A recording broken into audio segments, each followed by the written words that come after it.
On the fourfold root of the principle of sufficient reason, Arthur Schopenhauer.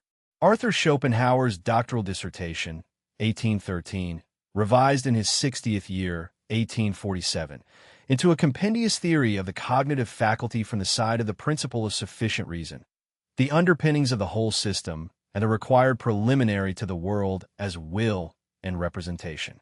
Cambridge Edition Translation, Cartwright/Erdman/Janaway.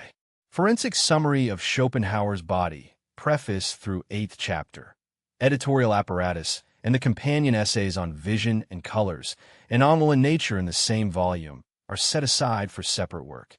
Abstract. Arthur Schopenhauer's On the Fourfold Root of the Principle of Sufficient Reason, Dissertation 1813, 2nd edition 1847, is the underpinnings of his whole system and the required preliminary to the world as will and representation. Nothing is without a reason why it is. Yet that principle is not one meaning, but four, sprung from one root in the cognitive faculty. Causality for intuitive empirical representations, understanding. Cognitive ground for concepts and judgments, reason. Ground of being for space and time. Motivation for the subject of willing. Homogeneity without specification bred Descartes' ontological trick. Spinoza's pantheism as mixed cognitive ground with cause, and every absolute that pretends to a ground in general. The two principal results. The principle, a priori in all its forms, cannot be applied to the world as totality or the thing in itself, cosmological proof refused, and there is no more ground in general than a triangle in general. Every ground belongs to one of the four classes. This forensic summary follows the Cambridge edition of Schopenhauer's Body, preface through 8th chapter, in the author's first-person register. Executive summary. The central thesis. The principle of sufficient reason is the common expression of four a priori laws of our intellect, not a single axiom that can ground God, world, or absolute. Specification applied to the Sats vom Grand yields for classes of objects and four forms of Y. Homogeneity keeps them one root. Clarity in philosophizing means naming which ground you mean.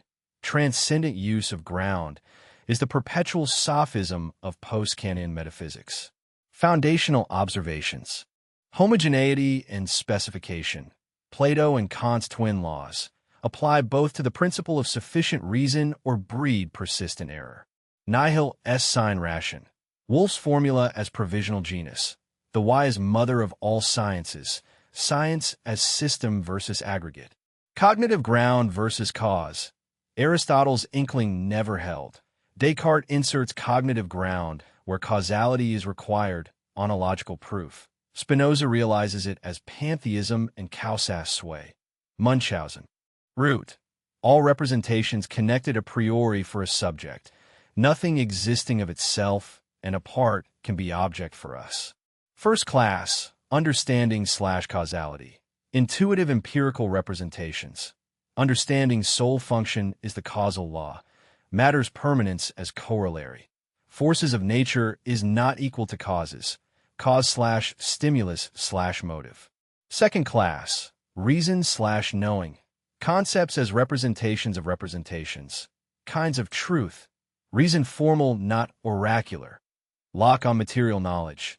Kant on formal. Third class, being. Ground of being in space, geometry, and time. Arithmetic. Time is prototype of finiteness.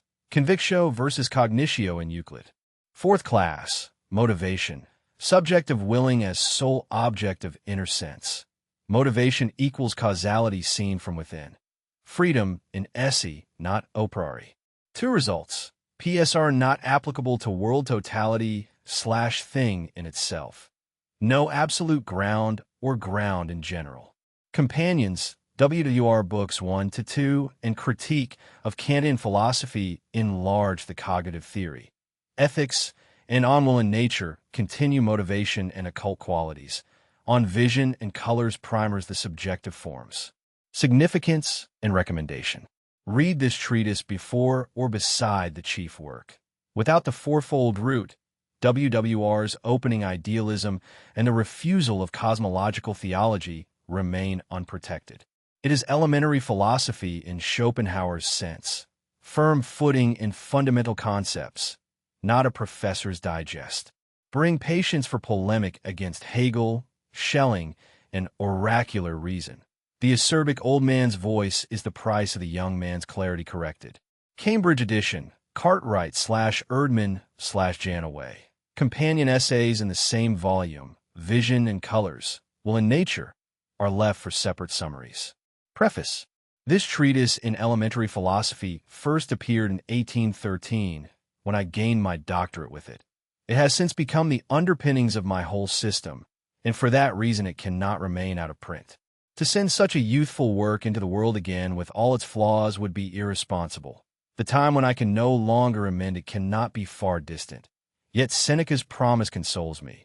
They will come who judge without offense and without partiality. I have therefore helped the present youthful work as far as possible, and I regard it as a special good fortune that in my 60th year I may still correct what I wrote in my 26th. My plan has been to deal with my youthful self indulgently and let him have his say, but where he advanced something incorrect or superfluous or omitted the best part, I've had to cut him off. The sensitive reader will hear two cadences, the mild, unassuming tone of the young man who still believed that all who occupy themselves with philosophy had nothing to do but the truth, and the firm, at times acerbic voice of the old man who finally discovered what a society of tradespeople and submissive sycophants he had fallen among. If indignation gushes from his pores, the reasonable reader will not blame him. Talk of striving for truth while eyes are fixed on supreme authorities has made a mercury of anything, even of a clumsy charlatan like Hegel. German philosophy, laden with contempt, mocked abroad, rejected by honest sciences, has become like a strumpet who yesterday gave herself up to one, today to another. Minds jumbled by Hegelian nonsense become the prey of vulgar materialism crept out of the basilisk's egg. Good luck. I return to my subject. One must be content with the disparity of tone. Here I could not append later editions separately, as I did with my principal work. It does not matter what I wrote at 26 and what at 60. It matters that one gain a firm footing in the fundamental concepts of all philosophizing and learn something sound, solid, and true. With the expansion many parts have now received, a compendious theory of the entire cognitive faculty has come about, proceeding always from the principle of sufficient reason, enlarged by the first book of the world as will and representation, the relevant chapters of the second volume, and my critique of the Kantian philosophy. Frankfurt am Main, September 1847. Underpinnings of the System, Dissertation, 1813, revised, 1847, as propedeutic to WWR. Two cadences, youthful mildness and old man's polemic against tradespeople philosophy. Quote, this treatise in elementary philosophy, which first appeared in the year 1813, when I had gained my doctorate with it, has since become the underpinnings of my whole system. For this reason, it cannot be allowed to remain out of print, as has been the case for 4 years, without my knowing it. Quote, with the expansion that many parts have now received, a compendious theory of the entire cognitive faculty has even come about, in that the theory always proceeds only from the principle of reason, advances the subject from a new and peculiar direction, but then is enlarged by the first book of the world as will and representation, along with the relevant chapters of the second volume, and by my critique of the Kantian philosophy. First chapter, Introduction. Plato the Divine and the amazing Kant unify their voices in recommending two laws for all philosophizing and all knowledge: homogeneity and specification, neither to the detriment of the other. Homogeneity enjoins us to comprehend species into genera and families until we arrive at the supreme, all-encompassing concept, presupposing nature's agreement, as in the old rule that entities are not to be multiplied without necessity. Specification demands that varieties of entities not be diminished rashly. We must distinguish genera under a family and higher and lower species under those genera, guarding against leaps that subsume the individual directly under a family, while classification into subclasses remains possible. Kant teaches both as transcendental a priori principles of reason. Plato says these rules, to which all sciences owe their origin, were tossed down with Prometheus's fire. I find specification applied too seldom to the principle of sufficient reason. Though long put in a general form, no one has distinguished among its highly differing applications, in each of which it acquires another meaning and reveals its origin from differing cognitive powers. Homogeneity without its opposite has bred persistent errors, especially in observing our powers of mind. Specification has brought the greatest advances, as Kantian philosophy compared with all earlier philosophy teaches. Kant himself recommends isolating cognitions that differ in species and origin, as chemists analyze matter and mathematicians their pure theory of magnitude, so that the philosopher may securely determine the proper value of a special kind of cognition. Should I succeed in showing that the principle derives not from one, but from differing basic cognitions of our mind, then the necessity it entails as a firmly established a priori principle is likewise not one and everywhere the same, but as various as the sources of the principle itself. Anyone who grounds a conclusion on the principle must determine which of the different necessities supported his conclusion, and indicate it with a specific name. Clarity and precision are the good faith of philosophers. The fraudulent philosopher conceals deficiency of thought under unintelligibility, Schelling's didactic tone turning reproachful, readers reproached in advance for their incompetence. The importance of the principle is extremely great. It may be called the basis of all science. Science means a system of findings, a unity of connected findings against a mere aggregate. What else than the principle of sufficient reason connects members of a system? Plato already. True opinions are not worth much until someone binds them through reasoning. Aristotle. All knowledge which is rational or partakes of the rational concerns causes and principles. The a priori presupposition that everything has a reason justifies our everywhere asking why. And this why may be called the mother of all sciences.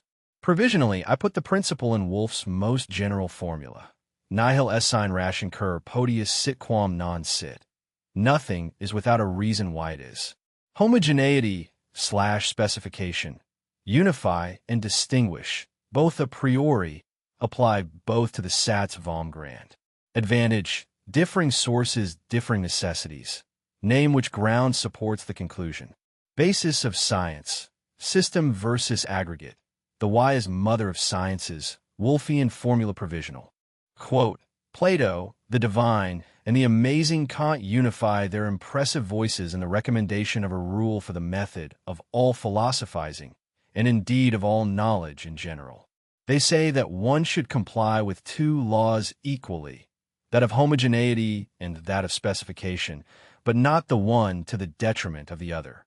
Quote, Nothing is without a reason why it is rather than is not. Nihil est sine ratione quo potus sit quam non sit. Second chapter, Survey of Previous Teachings. A more or less determined abstract expression for this fundamental principle of all cognition must have been found early. Plato and Aristotle do not formally advance it as such, yet they express it as self-evident. Plato, it is necessary that all which occurs with a cause, for how could it occur without a cause? Aristotle in the Posterior Analytics. We think we understand a thing perfectly when we know the cause by which it is, that it is really the cause, and that the thing cannot be otherwise. In metaphysics, he already classifies principles. 8 forms, neither thorough nor precise enough. Yet says correctly that it is common to all principles that they are the first thing through which anything is, or occurs, or is known. Better, in Posterior Analytics 2:11, he states 4 causes. Essence, that by which it must necessarily be, that which first puts it in motion, and its purpose, the origin of the scholastic material, formal, efficient, and final causes. Concerning the highly important distinction between cognitive ground and cause, Aristotle reveals an inkling. Knowing and demonstrating that something is differs from knowing and demonstrating why it is. But he does not attain clear consciousness of the distinction. He uses cause for any ground whatever, even calling the premises of a conclusion causes. Where 2 related concepts share one word, one does not know their distinction. Sextus Empiricus, affords a striking example of mingling the logical law of the cognitive ground with the transcendental natural law of cause and effect. The scholastics held causality as axiom beyond investigation and kept Aristotle's classification, without the necessary distinction in question here. Descartes, Spinoza, and the ontological trick. Even our excellent Descartes, instigator of subjective investigation and father of modern philosophy, remains gripped by confusions that have led to serious and deplorable results for metaphysics. In the reply to the second objection, he says nothing exists of which it could not be asked from which cause it exists, even of God. Not as if he requires some cause, but because the immensity of his nature is the cause or the reason because of which he requires no cause. He should have said, the immensity of God is a cognitive ground from which it follows that God requires no cause. He mingles the two. Intent falsifies insight. Where the causal law requires a cause, he inserts a cognitive ground, and through this axiom, he paves the way to the ontological proof. The chick already in the long-brooded egg. Considered impartially, that famous proof is a beloved piece of nonsense. Someone contrives a concept assembled of predicates, taking care that among them, wrapped as perfection or immensity, there is also reality or existence. Then from the concept he extracts existence by analytic judgment and pretends an object corresponding to the concept exists in actuality. The simple answer: if your concept is drawn from experience, fine, its object exists. If hatched from your half-brain, all its predicates will not help it. It is a figment of imagination. Aristotle, as if seeing into the night of coming dark ages, demonstrates that definition of a thing and proof of its existence are eternally separated. Since being is not a genus, it is not the essence of anything. Existence can never belong to essence. Schelling's veneration and Hegel's monstrous amplification of the ontological proof are alliances of which the proof itself would be ashamed.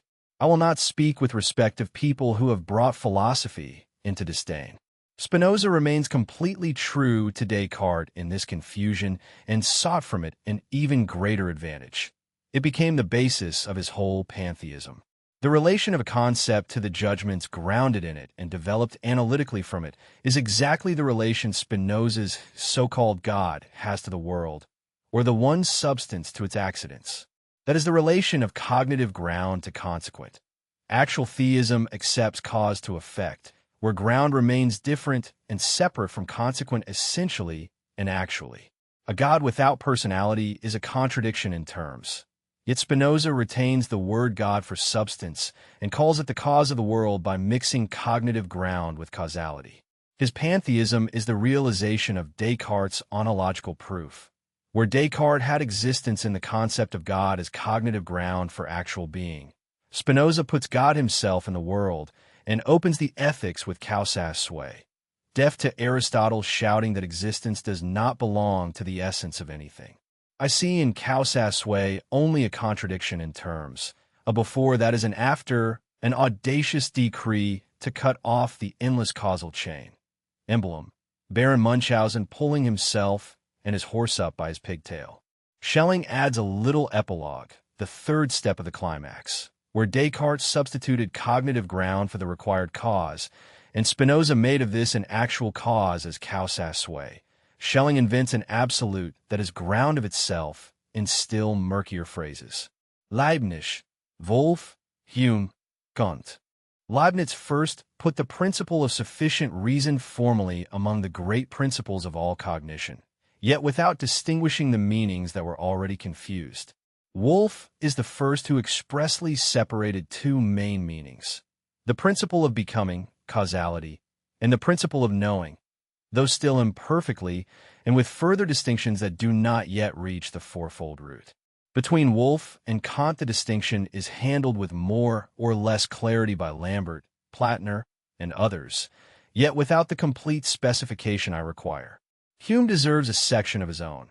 He challenged the a priori origin of causality and thereby woke Kant from dogmatic slumber. Yet Hume's skepticism stopped short of seeing that causality is the understanding's own form, not a habit borrowed from experience alone. Kant and his school finally place causality among the pure concepts of the understanding and space and time among the forms of sensibility. Yet even Kant speaks of the thing in itself as ground of appearance in ways that leave the principle indeterminate, and his school mixes meanings again whenever it suits transcendent talk. On the proof of the principle itself, those who demand a proof of the principle of sufficient reason seek a reason for that of which there is no reason. The principle of demonstration is not itself a demonstration. Aristotle already. They seek a logos of that of which there is no logos. The principle is the form of our intellect. It cannot be demonstrated without circularity, nor abandoned without abandoning science. Ancients, Plato/Aristotle, express the principle. For causes, inkling of cognitive ground versus cause, never held fast. Descartes/Spinoza, ontological proof and pantheism as mixed cognitive ground with cause. Causasway as Munchausen. Wolf onward, first express separation of becoming and knowing. Hume wakes Kant, still not fourfold. Quote, he should have said, the immensity of God is a cognitive ground from which it follows that God requires no cause.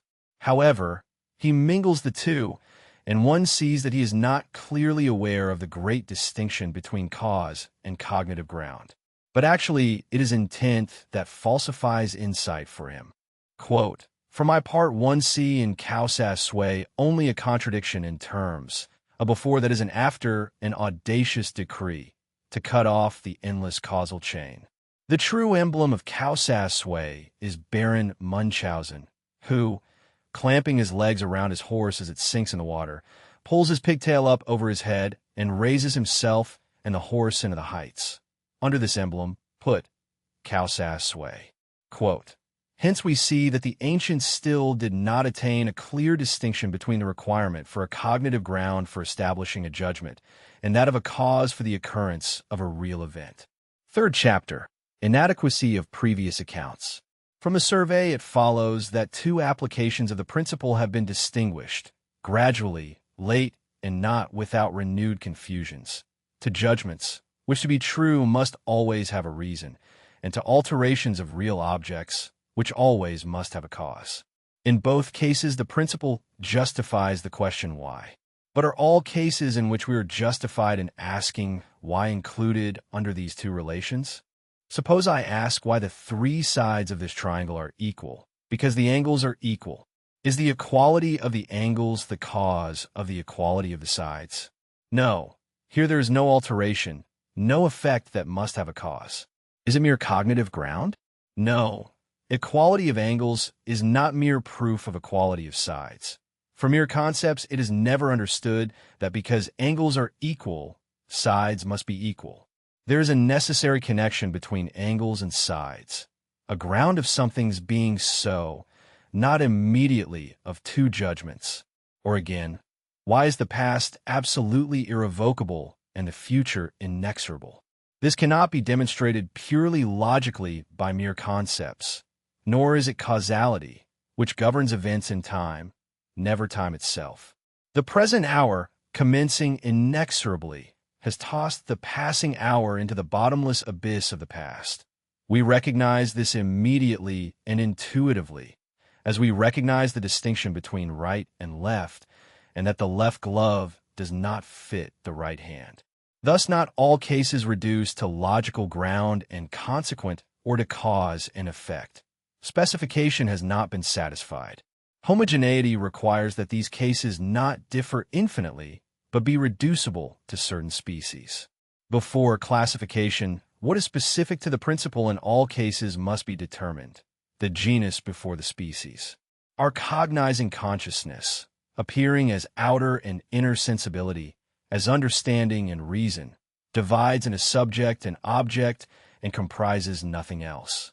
To be object for the subject and to be our representation are the same.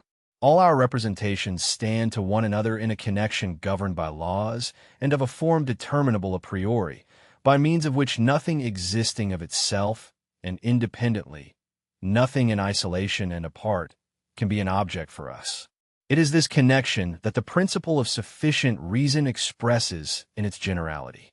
The connection assumes different forms according to different kinds of objects, and the principle modifies its expression accordingly, yet always retains something common, which our principle conceived generally expresses. These relations lying at the basis of the principle I call the root of the principle of sufficient reason. Upon closer observation, in accordance with homogeneity and specification, these relations separate into definite species, reducible to four, agreeing with the four classes into which everything that can become an object for us, thus all our representations, is divided. In each class, the principle appears in a different form, yet everywhere shows itself to be the same principle sprung from this root. Two meanings not enough. Judgment ground and cause leave geometry's being and time's irrevocability unexplained. Root. Law-governed connection of all representations for a subject. For species, for four classes of objects. Quote, our cognizing consciousness, appearing as outer and inner sensibility, receptivity, as understanding and reason, divides in a subject and object and comprises nothing else. To be object for the subject and to be our representation are the same. All of our representations are objects for the subject, and all objects for the subject are our representations. Now, however, it occurs that all of our representations stand to one another in a connection that is governed by laws and of a form determinable a priori, by means of which connection nothing existing of itself and independently, likewise nothing existing in isolation and apart, can be an object for us. It is this connection that the principle of sufficient reason expresses in its generality. Fourth chapter, first class of objects, causality. The first class of possible objects of our faculty of representation is that of intuitive, complete, empirical representations. They are intuitive as against merely thought abstract concepts, complete in containing not merely what is formal, but also what is material in appearances. Empirical partly insofar as they proceed from excitation of sensation in our sensitive body, partly because in accordance with the laws of space-time and causality in union, they are connected in that beginningless and endless complex that constitutes our empirical reality. Yet according to the Kantian teaching, this empirical reality does not annul its transcendental ideality. So here, where the concern is the formal elements of cognition, they are considered merely as representations. Time, space, and the understanding's unification. The forms of these representations are those of the inner and outer senses, time and space, perceivable only as filled. Their perceptibility is matter. If time were the only form, there would be no simultaneity and therefore nothing persistent and no duration. Time is perceived only insofar as filled, and its course only through change in that which fills it. Persistence is recognized only through contrast with change of simultaneous others, and simultaneity is not possible in mere time, but depends also on space. In mere time, everything is one after another, in space side by side. If space were the only form, there would be no change, for change is succession of states, and succession is possible only through time. Time can be defined as the possibility of opposite determinations of the same thing. The two forms, though sharing infinite divisibility and extension, are fundamentally different. Alongside has no meaning in time, after one another none in space. Empirical representations appear in both forms simultaneously. An intimate unity of both is the condition of reality, as a product from its factors. What creates this union is the understanding, which by its special function combines those heterogeneous forms of sensibility so that from their mutual interpenetration, empirical reality arises as a totality of representations, a complex held together by the forms of the principle of reason.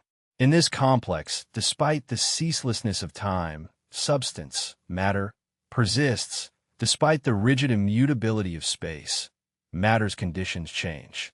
Thus, this entire objective, real world exists for us. Closer exposition belongs to WWRI Section 4 and the table of predicabilia a priori of time, space, and matter. Even though the understanding unifies the forms for the representation of matter and a persisting external world, the subject immediately cognizes only through the inner sense. The outer sense is object of the inner. With regard to immediate presence of representations, the subject remains subordinate to time alone as form of the inner sense. Only one clear representation can be present at one time. Immediate presence means representations become cognized as representations of the inner sense only in time, at the neutral point between the two divergent directions of time, called the present. The condition for immediate presence is causal influence on our senses and body, which itself belongs to this class and is subject to the law of causality. Despite the ephemerality and isolated nature of immediate presence, the subject has the representation of an all-comprehensive complex of reality because of the understanding's function. Insofar as they belong to this complex, they are called real things. Insofar as immediately present, representations par excellence. That common view is realism. Idealism, Malebranche, Berkeley, raised by Kant to transcendental idealism, has won the day. Empirical reality of things coexists with their transcendental ideality. In India, in Brahmanism and Buddhism, idealism is folk religion. Only in Europe is it paradoxical, owing to Judaism's inevitably realistic fundamental view. Realism overlooks that the so-called being of real things is absolutely nothing else than their being represented. The object no longer remains object apart from its reference to the subject. Take that away, and all objective existence is immediately nullified. Leibniz, unable to free himself from objects in themselves, assumed a parallel world by pre-established harmony, the most superfluous thing in the world, and when he tried to determine things objectively existing in themselves, he explained them as subjects, monads, eloquent proof that consciousness, within the limits of the intellect, can find nothing beyond subject and object. If we abstract from objective existence and still want something, we meet only the subject, abstract from the subject, and materialism is the converse case. When I say real objects for brevity, I mean only connected intuitive representations creating the complex of empirical reality that in itself always remains ideal. Understanding as subject of causality. The special function of the understanding, that which constitutes the basis of empirical reality, is the law of causality. All alteration, without exception, occurs only by virtue of this law, and this law is the understanding itself, nothing else. Understanding is not a faculty of abstract concepts, that is reason, but the intuitive faculty that connects every alteration with its cause according to a rule given a priori. The senses supply sensation. The understanding at once refers sensation as effect to a cause, and thereby first constructs the external world as intuition in space and time. Without this transition from effect to cause, sensation would remain a mere modification of the body, never knowledge of an object. Animals have understanding insofar as they perceive objects in space and act according to motives. They lack reason, the faculty of abstract concepts. Whoever confuses understanding with reason, as the professors do when they speak of rational intuition of the absolute, has not begun this chapter. The law of causality is a priori. We bring it to experience. We do not draw it from experience. Hume saw that necessity is not given in the succession of perceptions and woke Kant, but Hume did not see that the form under which alone we can think alteration at all is precisely this law, rooted in the intellect. Kant proved its a priori character, yet still sought a proof from the possibility of experience in a way that I have disputed. The understanding's causality is not inferred from the permanence of substance first. Rather, the permanence of substance is a corollary of the causal law. Matter cannot arise or pass away. Our understanding completely lacks a form for thinking the arising or passing away of matter, while the law of causality applies always to the states of bodies, never to the existence of the bearer of all states.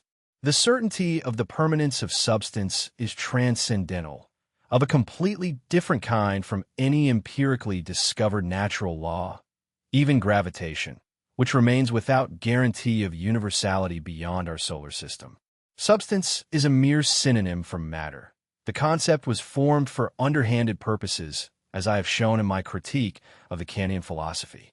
For professors of philosophy, this a priori imperishability is a forbidden fruit. They slip by, glancing aside timidly.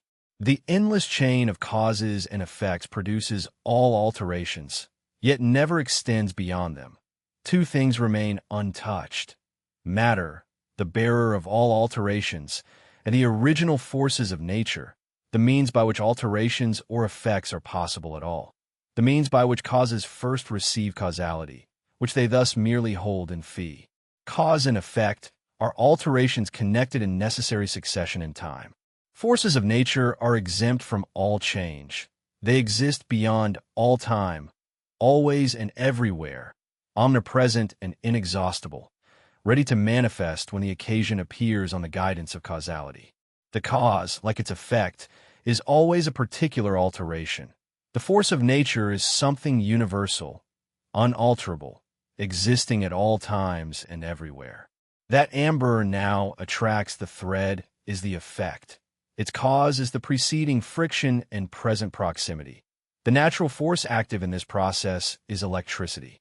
The norm of force of nature follows in the chain of causes and effects is the law of nature. Confusion of natural force with cause is as frequent as it is pernicious. Electricity and gravity are called causes, or even effects when one asks for a cause of electricity or gravity, which is absurd. Reducing one force to another, magnetism to electricity, is different.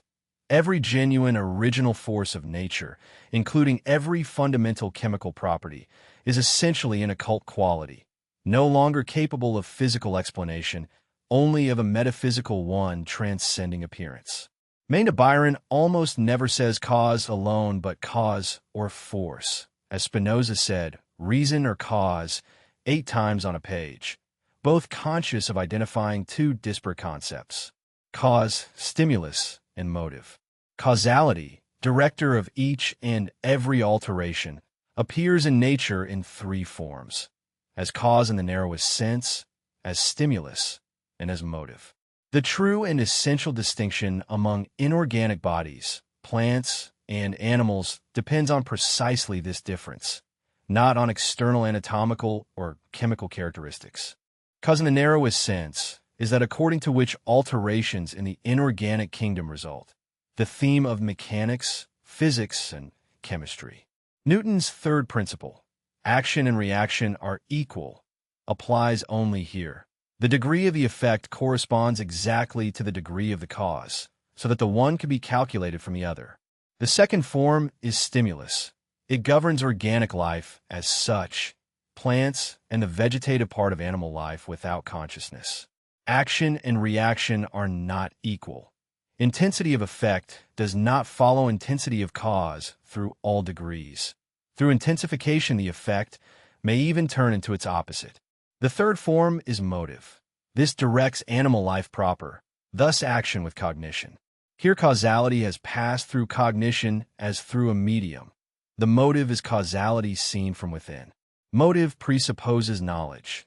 The same law of causality that from without is cause or stimulus is from within, for the willing subject, motive.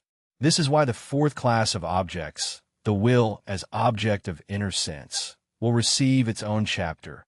Motivation is causality from the inside. For now, it belongs to the present class insofar as animal bodies are empirical objects whose alterations follow motives as causes. The body is the immediate object. Sensations of the body provide the data for the understanding's first application of causality, from which the construction of the external world begins. Misapplication of the law of causality is the root of many errors. Seeking causes where the question is of another form of ground, or extending causality beyond all possible experience to the thing in itself, as if it were another object in the chain. The time of an alteration is not an empty container into which causes are dropped. Cause and effect fill time as successive states. Whoever still asks for a first cause of the world has not learned that the chain of causes is endless apart ante within appearance, and that the principle of reason cannot be applied to the totality of all existing things, including the intellect in which the world resides. Animals, acuity, and what understanding is not. All animals, down to the lowest, must have understanding, cognition of the causal law, if only in very different degrees of acuity and clarity, but always at least as much as is required for intuition with their senses. For sensation without understanding would not only be useless, but a cruel gift of nature. A very young dog does not leap down from a table because he anticipates the effect. My intelligent poodle, when I first drew curtains that parted in the middle, stood astounded and looked around for the cause of the phenomenon, seeking a priori the alteration he knew must have preceded it. Even the water polyp, lacking separate sense organs, has perception and consequently understanding when it clings from leaf to leaf toward brighter light. We distinguish human understanding from this lowest understanding only by degree. The intermediate ranks are full. Ape, elephant, and dog astound us.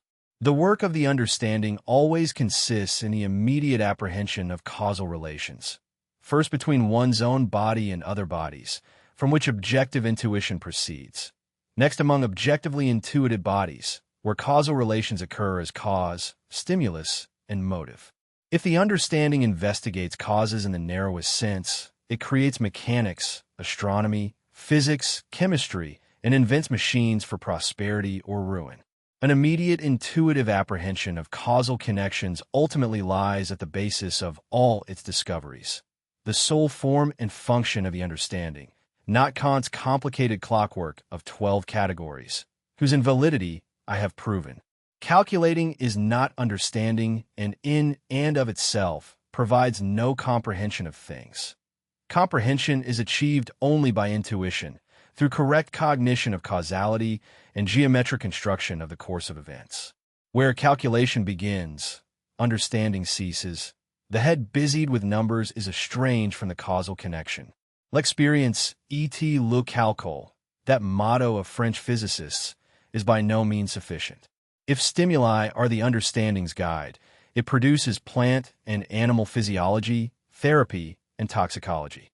If it applies itself to motivation, it promotes morals, theory of right, history, politics, even dramatic and epic poetry, or practically trains animals and makes the human race dance to its tune once it has discovered which string to pull. Whether the understanding uses the weight of bodies to make machines or puts into play the inclinations of humans, the function at work is the same. In practical application, it is called ingenuity, with deception, guile, for trivial ends, wheeliness, with detriment of others, and scrupulousness. In theoretical use, at higher degrees, acumen, insight, sagacity, penetration, lack of it, dullness, stupidity, idiocy. These degrees are innate and not to be acquired, though practice is required. Any simpleton has reason. Given the premises, he will draw the conclusion. Understanding requires primary cognition, consequently intuitive cognition. Therein lies the distinction. The core of any great discovery, and of every genius's work in the intuitive arts, is this immediate apprehension of a causal or spatial relation that reason afterwards sets down in abstract concepts. Misapplication of the law of causality, seeking a first beginning of the world, or a cause of the thing in itself, or a cause where the question is of being in space or of knowing, is the perpetual sophism of transcendent metaphysics. The time of an alteration is filled by successive states. Empty time is not a receptacle into which causes are dropped from without. I have disputed Kant's proof of the a priori character of causality insofar as it rests on an incorrect path. The a priori character itself, I affirm with him, and against Hume's mere habit. Matter as immediate object, and the construction of intuition. The sensations of the body provide the data for the initial application of the understanding. The body is known in two ways: as representation among representations, an object among objects, subject to the laws of this class, and immediately as will, which belongs to the fourth class. From the body's affections as effects, the understanding infers causes in space, and thereby first opens the world as intuition. Without this intellectual operation, there is no seeing, no hearing as knowledge of objects, only raw sensation. Empiricists who begin with given objects as if they were things in themselves have skipped the understanding's work. Absolute realists of a laboratory and the crucible dogmatize about souls and substance without noticing that between themselves and the being of things the brain stands like a wall. The world of experience is a phenomenon of the brain in the transcendental sense. Not that the brain invents matter as a dream without law, but that the forms under which matter appears are the intellect's own. Permanence of substance, causality, and the juxtaposition of space are not inductive generalizations. They're the conditions under which induction is first possible. Whoever still waits for experience to teach him that something can arise from nothing has not yet exercised the understanding at all. Against a first cause and Kant's stove, I return once more to the misuse that never dies. The law of causality binds state to state within the complex of empirical reality. It does not bind the complex as a whole to a cause outside all possible experience. To ask for the cause of the world is to apply the form of the understanding beyond the only field in which that form has meaning. The cosmological proof is nothing else than this transcendence dressed as piety. Within appearance, the chain of causes runs to infinity apart ante. Every given state points to a prior state, and the understanding is satisfied only by continuing to regress, never by a first link that would be an alteration without a prior alteration. Matter as bearer and the forces of nature as permanent modes of activity are not members of that chain, but its conditions. They do not begin when a cause begins. Professors who make of the will a cause among causes, or of God a first push, have not read this chapter. They have only borrowed its vocabulary. Kant cites the stove as simultaneous with the warmth of the room. I answer that a thing is never the cause of a thing, but a state of state. The stove's excess of heat over its surroundings must precede the imparting of heat. Colder air streams in, heated air is displaced, and cause and effect are renewed as long as temperatures differ. Simultaneous persistence of stove and warm room is not causality, but a continual renewal of two states. From this example alone, one sees how even Kant's concept of causality was unclear. Clarity requires succession of states, necessity of the consequent, restriction to the first class of objects, and refusal of every absolute beginning. Vision itself is already understanding's work. The retina receives sensation. The understanding refers it as effect to a cause in space and thereby sees. Color theory belongs to the physiology of this effect. The present chapter belongs to the a priori form that makes any such physiology possible as knowledge of objects. On vision and colors is the primer for the subjective forms. Here the same forms appear as the first root of the principle of sufficient reason. The distinction among cause, stimulus, and motive also saves ethics from two opposite errors. The error that human action is uncaused, and the error that it is caused as billiard balls are caused. Action is caused by motives, and the necessity is no less strict than in mechanics. Yet the medium is representation, and from within we know the secret that from without remains occult quality. Character is the permanent nature upon which motives play as a natural force. Empirical character is known only from deeds, intelligible character as the will's being outside time. That last step belongs to the ethics and to the fourth book of the chief work. The fourfold root only secures the form of motivation as the fourth species of the one principle.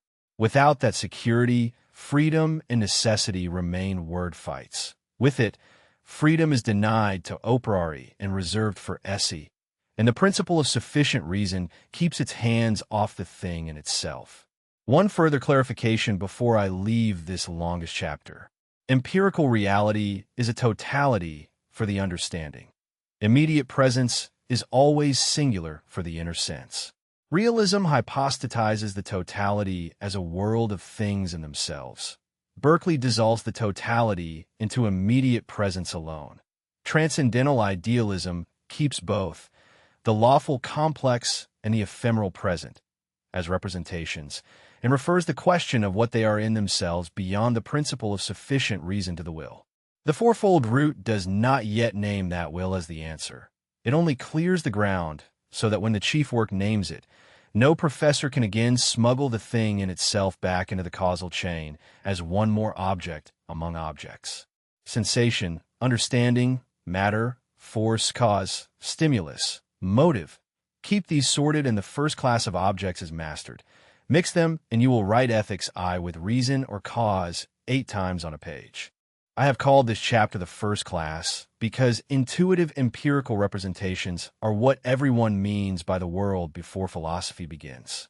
Philosophy begins when one notices that this world is already structured by forms that are not given as objects among objects. Space, time, and causality are such forms. The understanding is their living unity in the construction of intuition. Matter is their product as persistence through change. The forces of nature are the permanent modes through which the will, still unnamed here as thing in itself, will later be seen to objectify itself in appearance.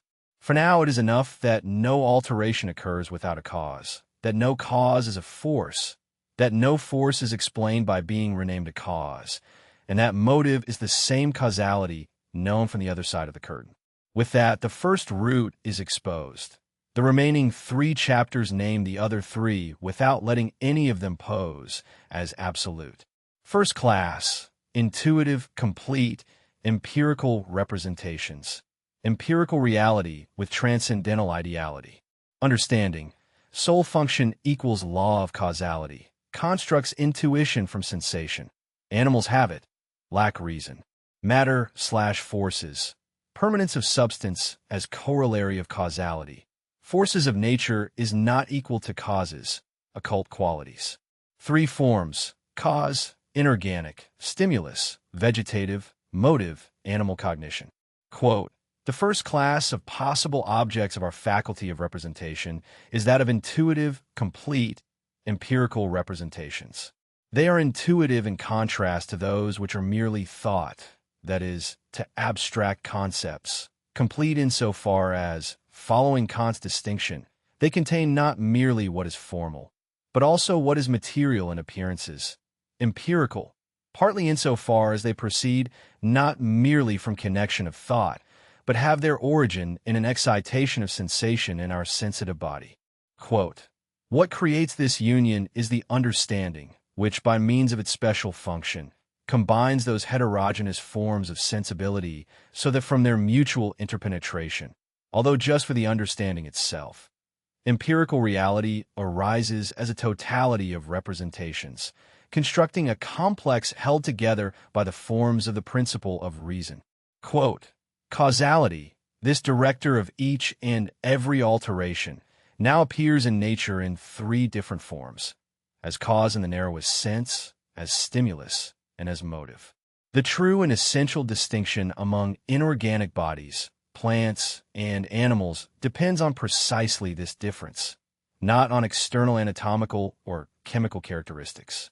Quote, realism overlooks the fact that the object no longer remains object apart from its reference to the subject, and that, if one takes this away or abstracts from it, all objective existence is also immediately nullified.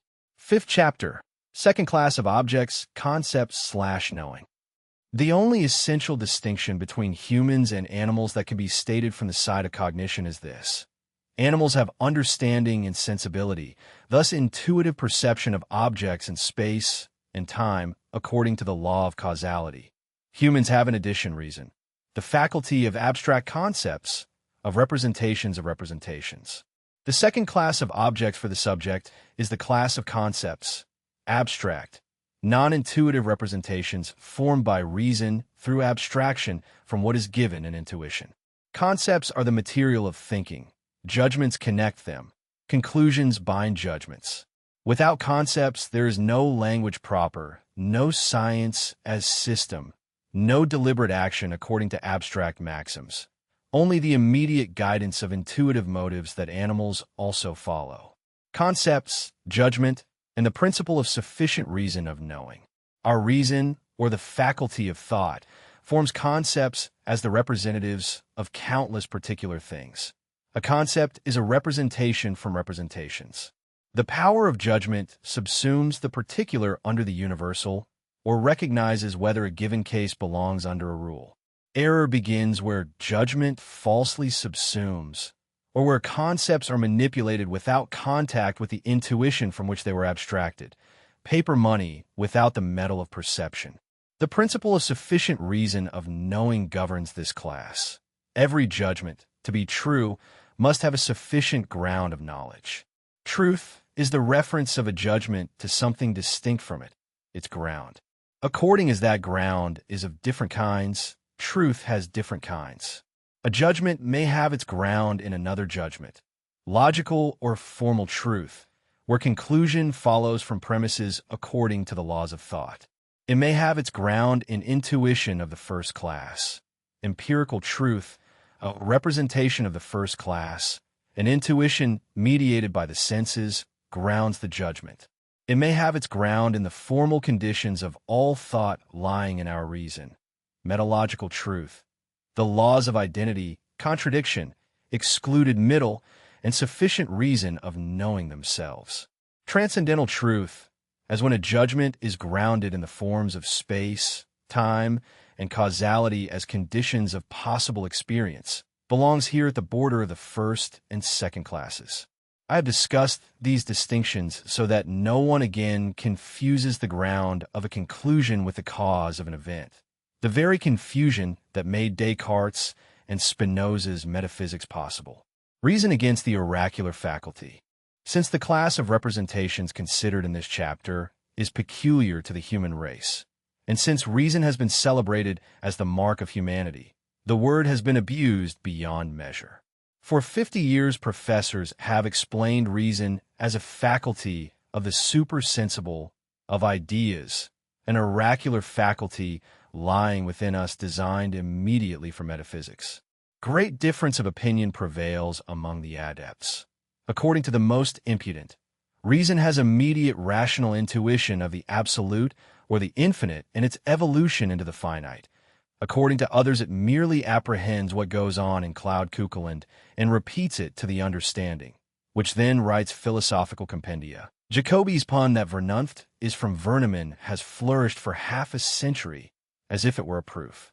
According to the least pretentious, reason has a mere presentiment, on dung with a D, eliminated for a touch of silliness. I accept the word idea only in its original Platonic sense. Reason for me is the faculty of abstract concepts, nothing more and nothing less. It is the servant of the will in everyday life and the lantern that can become surplus for genius. It is not a window onto the absolute. Whoever needs an oracular faculty may keep Jacobi's presentiment. I keep the fourfold root. Abstract thinking is thinking in concepts. It can be true or false only by reference to a ground of knowing. The sciences that work primarily with this form of the principle, logic, mathematics in its algebraic part, every theory that deduces from definitions and premises, have the principle of sufficient reason of knowing as their guiding thread. Geometry, however, will show us another form, the ground of being in space. Keep the classes distinct and philosophy becomes a Swiss lake, depth with clarity. Mix them and you get Schelling's turbid stream and Hegel's absolute as ontological proof amplified to a system. Reason's formal content and lock against innate material knowledge. Everything material in our cognition, everything which cannot be reduced to subjective form, to the very manner of activity of the intellect. Hence the entire content of cognition comes from the outside, ultimately from the objective intuition of the corporeal world proceeding from sensation. It is this intuitive, empirical cognition which reason, real reason, then works up into concepts, fixes through words, and combines endlessly through judgments and inferences that constitute the web of our world of thought. Reason has absolutely no material, but simply a formal content, the subject of logic which our forefathers correctly called the doctrine of reason. Logic teaches that concepts, which make up the judgments and conclusions to which all laws of logic refer, must obtain their material and content from intuitive cognition. Just as understanding creates this by taking from sensation the material that gives content to its a priori forms. Reason exercises its function on these representations. Forming concepts, it eliminates some properties of things and retains others, combining them into a concept. Representations thereby forfeit their intuitive quality, gaining comprehensibility and ease of use. This, and this alone, is the activity of reason. Reason can never produce material from its own means. It has nothing but forms. It is feminine. It merely receives but produces nothing. It is not by chance that it appears as feminine in Latin as well as German, whereas understanding is masculine. When it is said that sound reason teaches this, or that reason should reign in the passions, this in no way means that reason produces material knowledge from its own means. Rather, it points to the results of rational reflection, to logical inferences from principles that abstract knowledge, enriched by experience, has gradually gained, by virtue of which we survey not only what is empirically necessary, but the grounds and consequences of our own deeds. Rational or reasonable is everywhere synonymous with consistent or logical. A rational way of acting proceeds from universal concepts and is intentionally led by abstract thoughts, not determined by momentary fleeting impressions. Nothing is said about the morality of such acting. It could be bad as well as good. Knowledge from pure reason that we can bring to consciousness a priori is such that its origins lie in the formal part of our cognitive faculty. It is always based on propositions that have transcendental or metalogical truth. In contrast, the idea of reason through its own means providing original material knowledge beyond all possibility of experience. Reason is something that must contain innate ideas, is a pure fiction of philosophy professors, resulting from the anxiety evoked in them by the critique of pure reason. Are these gentlemen acquainted with Locke? Locke's first book is expressly directed against all innate knowledge, although he goes too far in denying all innate truths insofar as he extends that denial to formal knowledge, for which Kant most brilliantly corrected him. He was perfectly and undeniably correct about all material knowledge. Kantian philosophy has become unknown to the current generation like pearls before swine, while youth is wasted on Hegel, Schleiermacher, and Herbart, products of the factory of nature praised as great minds. I recommend the rare, genuine thinkers scattered across the centuries. Nature only occasionally produces their sort and then breaks the mold. Representatives of concepts, words, fix abstract thought for communication and for the mind's own return to what it has thought. The power of judgment is the capacity to subsume correctly under concepts. Without it, learning is mere memory of words. Empirical truth grounds judgments in intuition, logical truth in other judgments, metalogical truth in the formal conditions of all thinking. Confuse these, and you will again prove God's existence from a concept, or deduce the world from absolute spirit, as if the second class could swallow the first. Keep them distinct, and reason remains what it is, the faculty that makes science as system possible, and that makes deception by words possible too. Language, science, and the guiding thread of knowing. Words are the sensible signs of concepts. Without them, reason's combinations would vanish as soon as formed. Yet words also make possible the empty play of concepts detached from intuition, the paper money of Schelling and Hegel. A science whose guiding thread is the principle of sufficient reason of knowing proceeds by judgments grounded in judgments, or in definitions that unpack what was thought with the concept. Logic is the natural method of reason expressed as a system of rules. Practice and theory differ, as rational conduct differs from logical exposition. Mathematics, insofar as it calculates with abstract quantities, belongs here. Insofar as geometry rests on the ground of being in space, it belongs to the third class. And the discomfort of purely logical geometric demonstration is precisely the feeling that the wrong form of the principle has been made to do the work of the right one. History, insofar as it narrates what happened, needs empirical grounds. Insofar as it explains actions, it needs motives. Insofar as it argues from documents to assertions, it needs cognitive grounds. Name the class, and the why receives an answer. Leave the why unnamed, and metaphysics begins its old conjuring. I have enlarged this chapter in the second edition because the abuse of the word reason had become the very signature of the age. Against oracular reason, I set Locke's material correctness and Kant's formal correction. Against absolute knowledge, I set the fourfold root. Reason remains the privilege of the human species and the instrument of its greatest crimes and its greatest sciences alike. Never a sixth sense for the supersensible. Clarity here is the good faith of philosophers.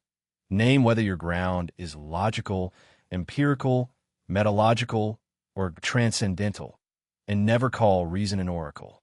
Second class, concepts, representations of representations. Reason as abstraction, not oracle. Truth kinds, logical, empirical, metalogical, and transcendental at the border. PSR of knowing. Every judgment requires a sufficient cognitive ground.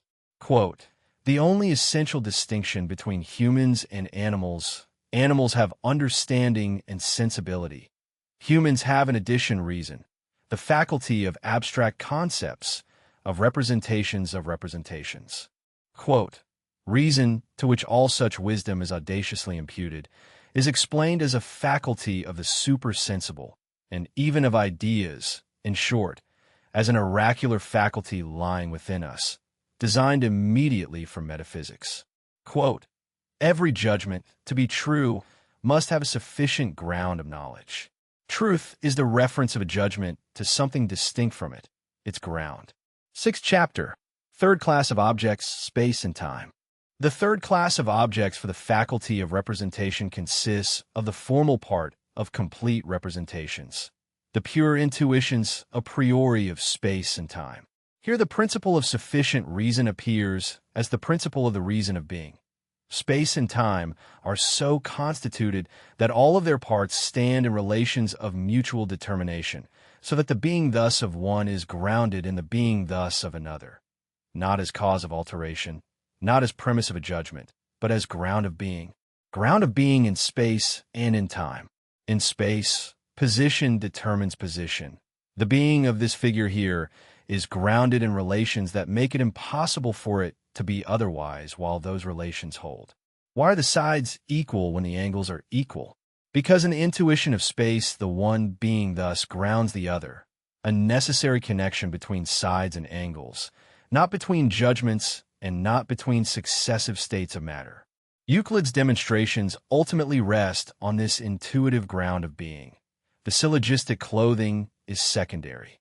In time, each moment is conditioned by the previous. The being of the present as present is grounded in the having been of the past. Arithmetic rests on the ground of being in time. The series of numbers as the simple and sole series of ground of being and consequent in time. Because of this perfect simplicity, arithmetic excludes nothing indeterminate and leaves nothing to be desired in clarity, accuracy, and apodictic certainty. All other sciences are inferior in these qualities, even geometry, because so many relations arise from the three dimensions of space that survey becomes too difficult for pure intuition. Complicated problems of geometry are solved only through calculation, and geometry quickly resolves into arithmetic. Time is the simple scheme containing only what is essential to all forms of the principle of reason, the prototype of all finiteness. That is why, in the systematic order of the 8th chapter, the ground of being must be cited first, and first in its application to time. Space and time, as pure intuitions, are not concepts. Their laws are not drawn from experience, but make experience possible. Whoever tries to prove the irrevocability of the past by causality or by logic alone has missed this class entirely. Geometry's demonstrations often give only a ground of knowledge, convictio, without cognitio, leaving the unpleasant feeling of a rabbit pulled from a hat, certainty that it is so without insight why. The ground of being, recognized through intuition, alone gives satisfaction. Euclid's proof that equal angles imply equal opposite sides may compel assent by reductio. Conviction properly rests on the intuitive ground of being, not on the syllogistic clothing. Normal intuitions in geometry combine the comprehensiveness of a concept with the complete determinacy of a particular representation. They're distinguished by locus, whereas numbers, like concepts, admit the identity of indiscernibles. There's only one 5 and one 7. Thus 7 plus 5 is equal to 12 is synthetic a priori, as Kant discovered, not a proposition of identity. Third class, pure a priori intuitions of space and time. PSR of being thus of one part, grounds being thus of another. Geometry and arithmetic. Quote, space and time are so constituted that all of their parts stand to one another in relations, such that the being thus of one is determined by the being thus of another. The principle of sufficient reason here is the principle of the reason of being. Quote, in time each moment is conditioned by the previous. The series of numbers is the simple and sole series of the ground of being and consequence in time. Because of this perfect simplicity, it leaves nothing to be desired in clarity, accuracy, and apodictic certainty. 7th chapter, 4th class of objects, motivation. The last class of objects of the faculty of representation still remaining is one quite special, but very important. For everyone, it is comprised of only one object, namely the immediate object of the inner sense, the subject of willing, which is object for the cognizing subject and is given only to the inner sense. Thus it appears only in time, not in space, and even there with a significant qualification. Subject of willing and the law of motivation. Any cognition necessarily presupposes subject and object. The subject of cognition knows itself as willing, not by the understanding's construction of an external object, but immediately as that which wills. The identity of the subject of cognition with the subject of willing is the not of the world. It cannot be further dissolved within representation. Motives are causalities seen from within. The same law that from without appears as cause or stimulus appears for the willing subject as motive. Decisions follow motives with the same necessity that effects follow causes. The empirical character is the permanent nature of the individual will, and motives play upon it as causes upon a natural force. Liberum arbitrium indifferentia is a fable, creatio ex nihilo of decisions from indifferent will. Freedom, if the word is to mean anything genuine, lies in esse, not in operari. Character is innate and constant. What we do we know from what we are. The influence of will on cognition is real within appearance. We attend to what interests the will. The lantern of the intellect is originally kindled for the will service.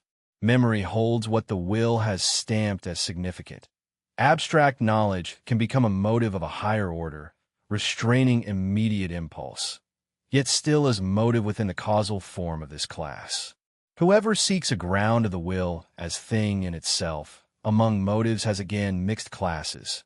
Motives explain actions in time. They do not explain the will's being, which as thing in itself lies outside the principle of sufficient reason altogether.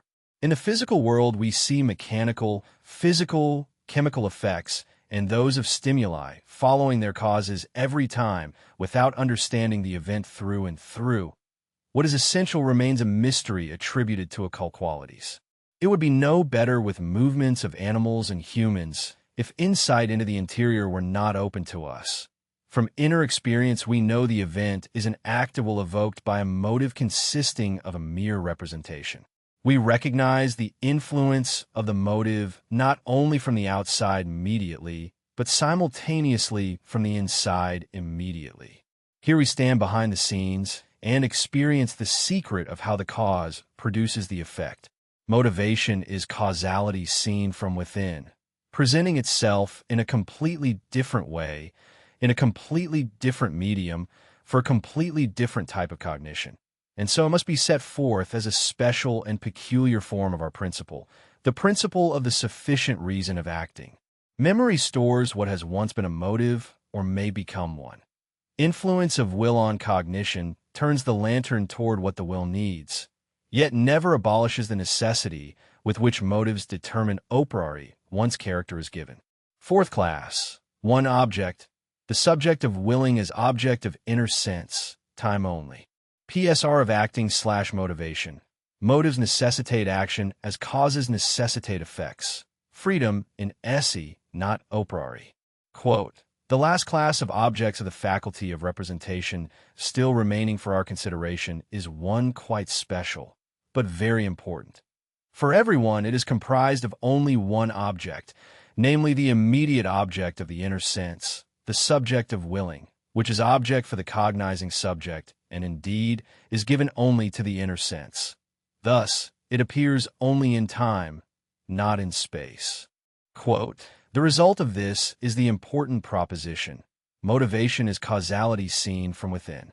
Causality thus presents itself here in a completely different way, in a completely different medium, for a completely different type of cognition.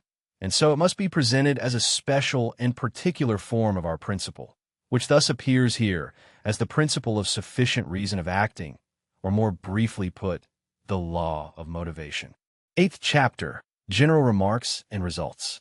The sequence in which I have presented the different forms of our principle is not a systematic presentation, but chosen for clarity, putting first that which is better known, according to Aristotle's rule. In learning, begin not with that which is first, but with that which is easiest. The systematic order which the classes of grounds must follow is this.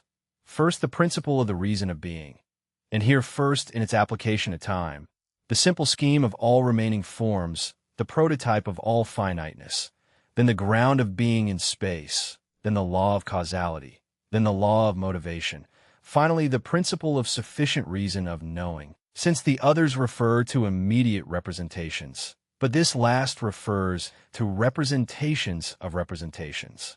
According to the laws of causality and motivation, the ground must precede the consequent in time, absolutely essential.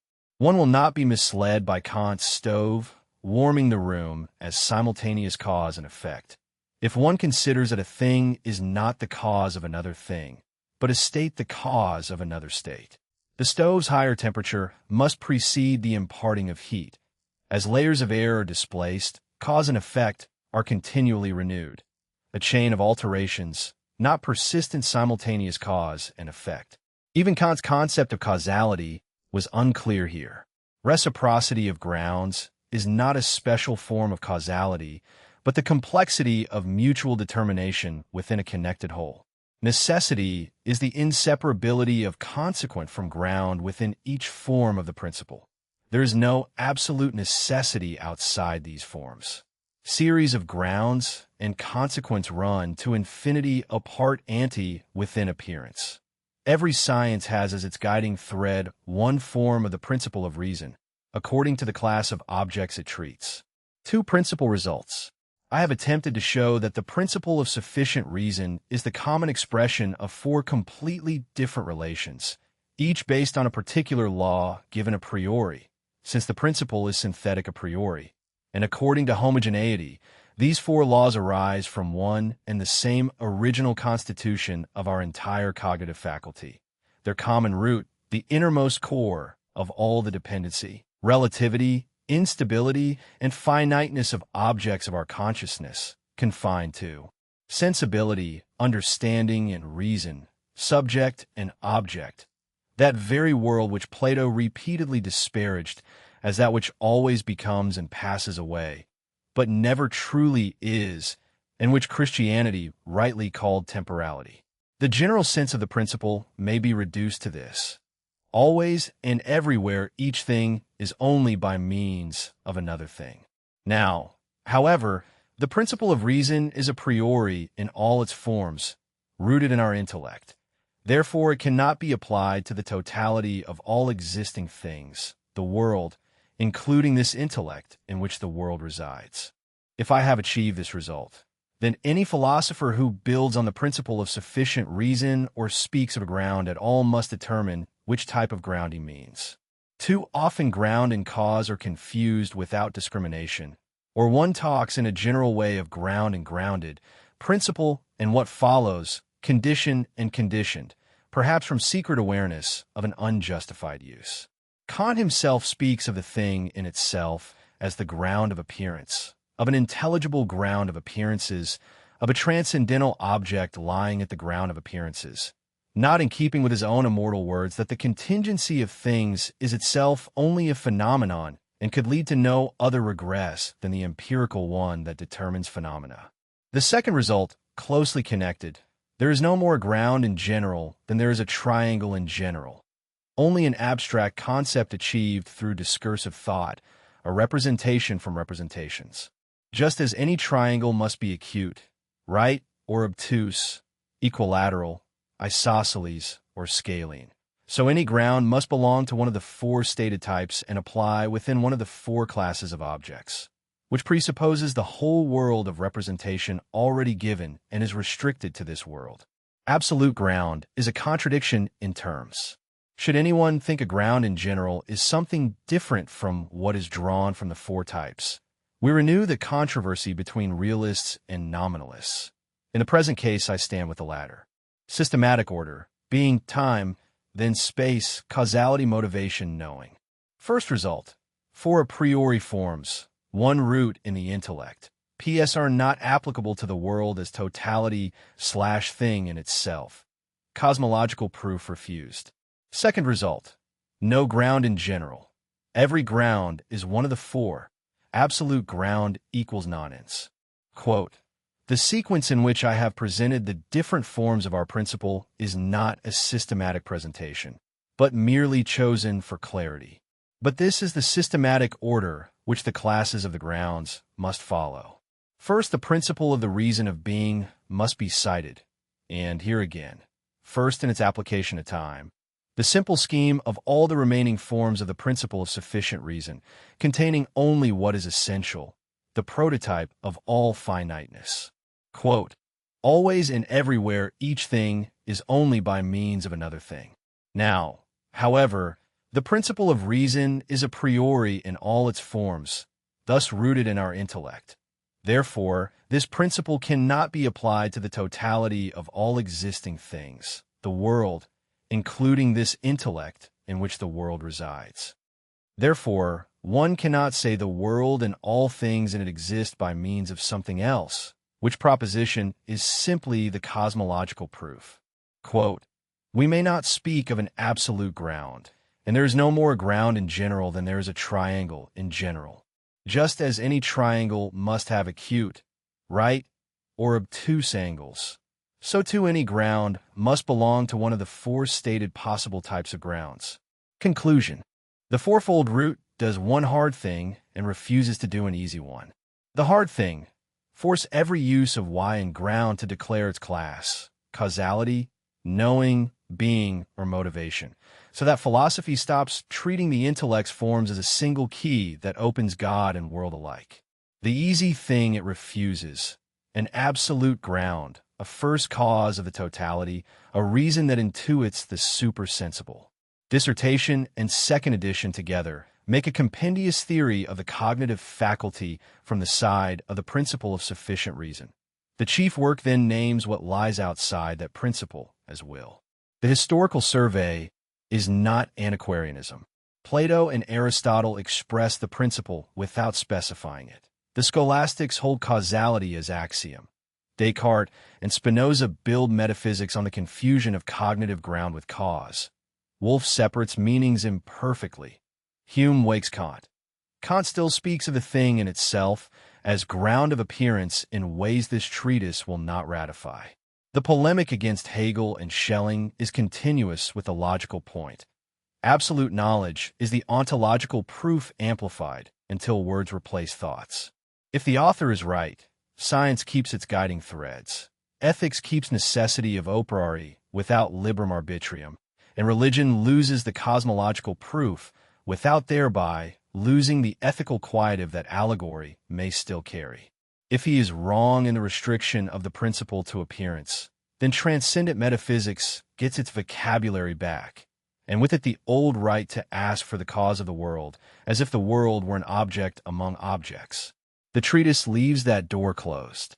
What the will is, and how denial of the will to live is possible, are not settled here. They are prepared.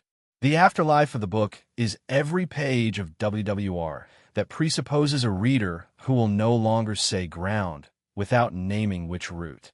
Key persons: Plato, homogeneity and specification, true opinion bound by reasoning, world as becoming that never truly is. Aristotle, for causes, inkling of cognitive ground versus cause, existence not belonging to essence, against proving the principle by demonstration. Descartes, father of subjective investigation, mingles cause and cognitive ground, paves the ontological proof. Spinoza, pantheism as realization of the ontological proof, causa sui, reason or cause as covering fraud. Leibniz, formal statement of PSR, pre-established harmony, monads as subjects. Christian Wolff, first expressed separation of principle of becoming and of knowing. Hume, challenges a priori causality, wakes Kant. Kant, space, time, causality as a priori forms, transcendental idealism, still indeterminate ground of appearance, corrected here. Schelling/Hegel, oracular reason, absolute, ontological proof amplified, philosophy brought into disdain. Key works: The World as Will and Representation. Principal work for which this treatise is underpinnings and preliminary. Book I and Critique of Kantian Philosophy enlarge the cognitive theory. Critique of Pure Reason, Kant homogeneity/specification, transcendental idealism, disputed proofs and ground of appearance. Ethics, Spinoza, pantheism built on mixed cognitive ground and cause. On Vision and Colors/On Will and Nature. Companion shorter works in the Cambridge volume. Subjective Forms and Scientific Corroboration of Will Metaphysics. Index of Key Concepts. Principle of Sufficient Reason. Satz vom Grand Common Expression of four a priori laws connecting all representations for a subject. Provisionally Wolff's Nihil S sign ration. Fully, four forms with one root. Basis of Science as system rather than aggregate. The why is mother of sciences. Root of the principle.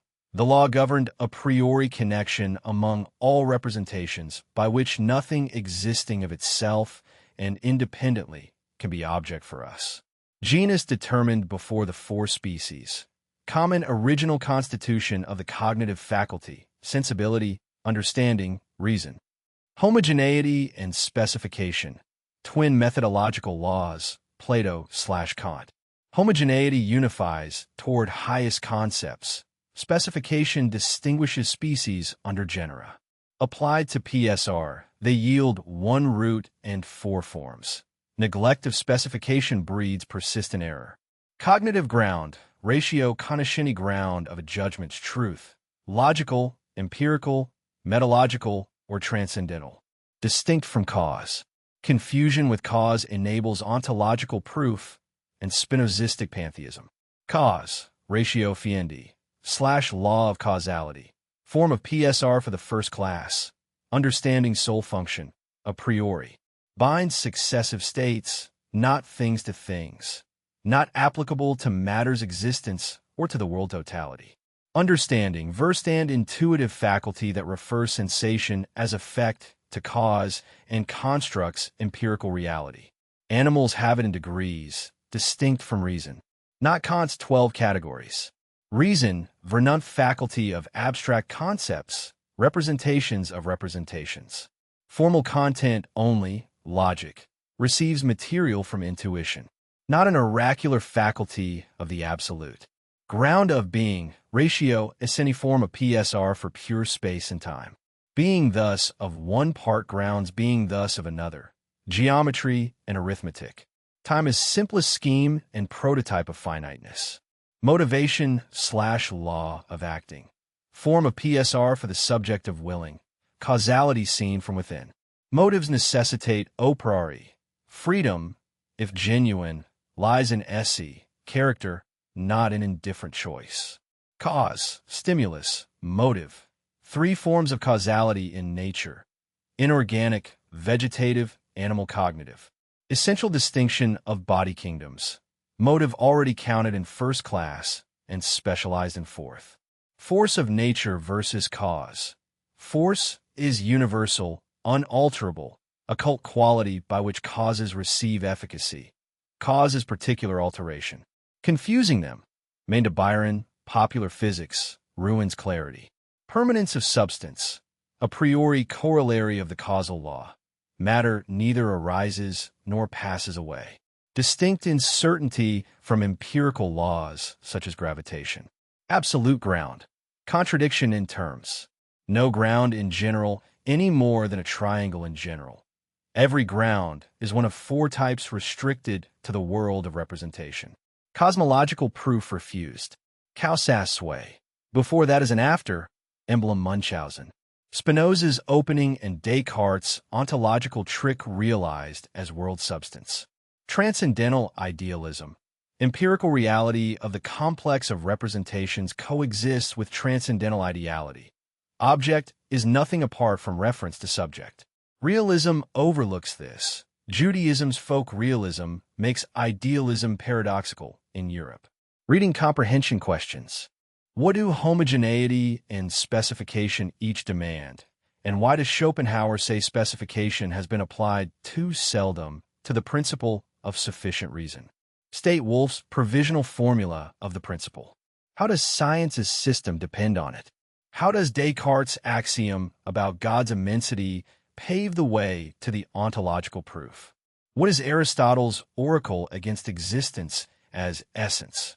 Why is Spinoza's God, world relation the relation of cognitive ground to consequent rather than cause to effect? What is the Munchausen emblem meant to show? Why are equal angles explaining equal sides neither cause nor mere cognitive ground? How does this motivate a third form, ground of being? What is the root of the principle in section 16? And how do the four classes of objects answer homogeneity and specification together? What is the sole function of the understanding? How do animals share it? And how does calculation differ from comprehension? Distinguish force of nature from cause. Why is asking for the cause of electricity absurd in Schopenhauer's sense? Name the three forms of causality: cause, stimulus, motive, and the kingdoms they govern. How is motive both inside the first class and the theme of the fourth? What kinds of truth attach to the principle of sufficient reason of knowing? Why is oracular reason a fiction of the professors? Why does arithmetic have unmatched clarity? And why do purely logical geometric demonstrations leave an unpleasant feeling? Explain. Motivation is causality seen from within. What does this do to liberum arbitrium indifferentia? What is the systematic order of the four grounds? Section 46. And why does presentation order differ from it?